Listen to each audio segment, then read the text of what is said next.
We put out a 7-inch. We broke up 3 weeks after it came out, or 3 days after it came out, we broke up. Poor Bill with his inventory. I don't even remember when or how we did it. It just sort of disintegrated. As we knew it kind of would, it did. It was kind of a building thing, you know. At the time, I wasn't able to work on Wall Street and being a hardcore man anymore. You know what I mean? I couldn't bring myself to live in both worlds. I really couldn't. Like, if I had to eat ramen soup, or I couldn't eat steak. You know, it's just the way it was. You know.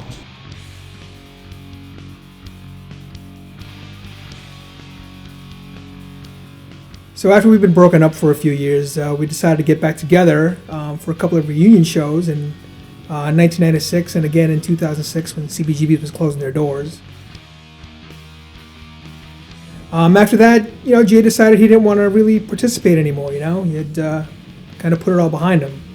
But really, without his contributions on the art side and his, you know, second guitar OG, you know, high school classmate and all that, his contributions were kind of immeasurable. So we wouldn't have been the Outburst that everybody knows.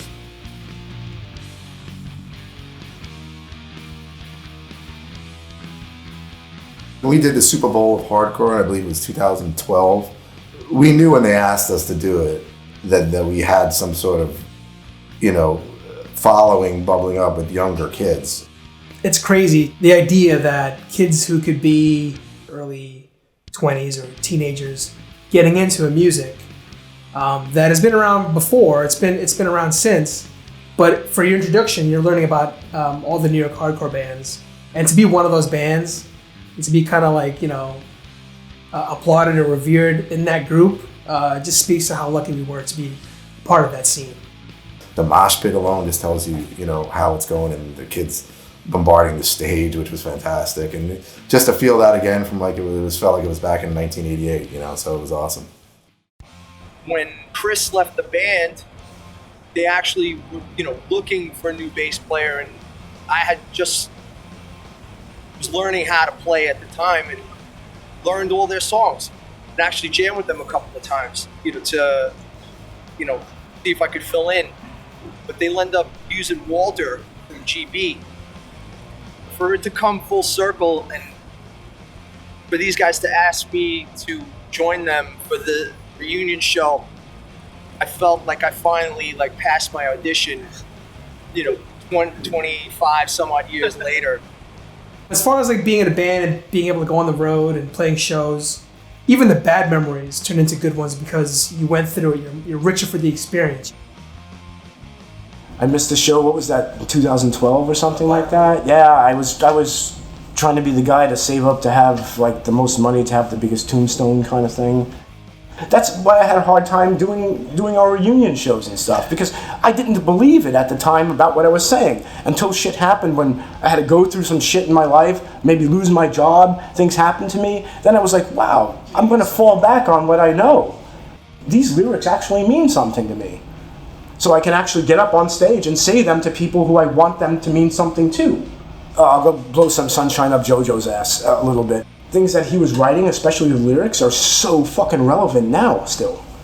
You know, it's like, it's incredible. Like, back then you thought shit was bad? You thought the government was bad in the 80s? Check it out now, bro.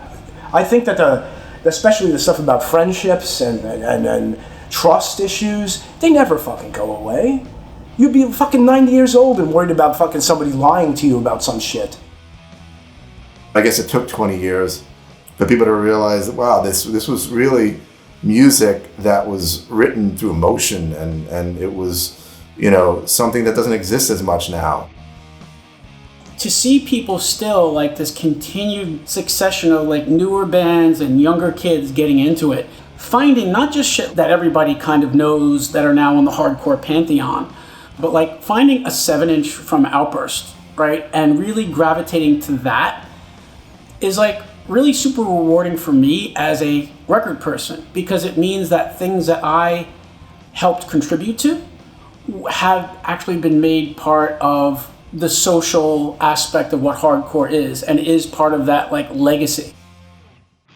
At a moment at my new job where I felt like I got busted because this guy who works for me right? He was like, "You were an Outburst?" I was like, "Oh shit!"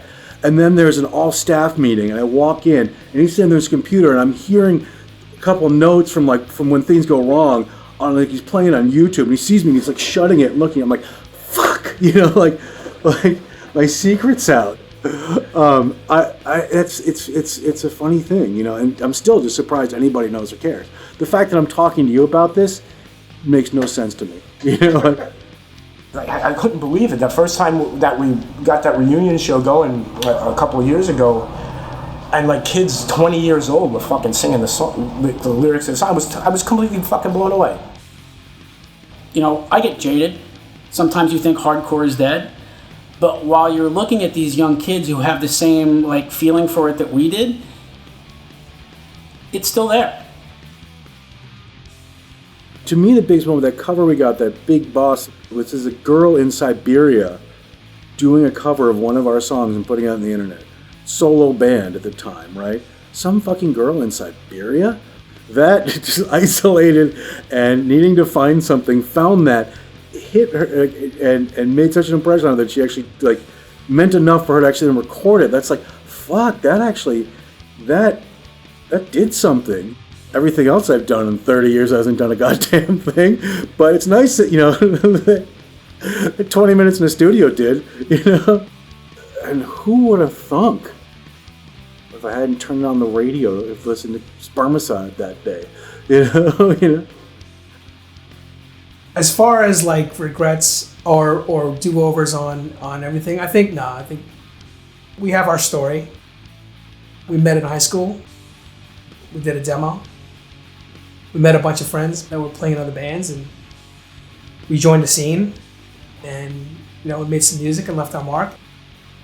Still remain pretty good friends with a lot of those guys from back then. So I think that's perfect. Beginning, middle. Is there an end? I don't know. Yeah.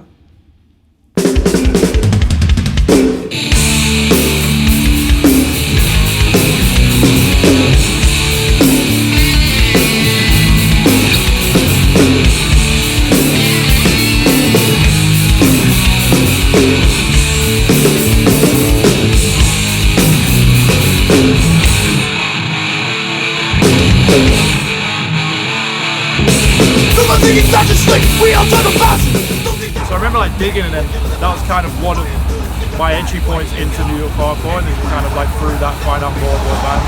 And it was just kind of a very exciting stepping stone to a world of music I hadn't explored yet. So when I think about it now, it's kind of without that point in time, I probably wouldn't have the musical influence I have now. Miles ago means to me, not taking any shit, realizing the world around you is a lot of bullshit going on, but you can stay strong, overpower that shit, overcome over that shit. That's what miles ago means to me. To me, it means believing in yourself and doing your own thing, despite all the bullshit in the world. I dug in so deep into New York hardcore and into just bands that, obviously, the Agnostic Fronts and the Madwell, the huge ones, but Outburst was one of those gems that was so deep into the New York hardcore scene that not a lot of kids knew about. So when I heard that, it just kind of flipped the whole game for me. I'm ready to deal with your options.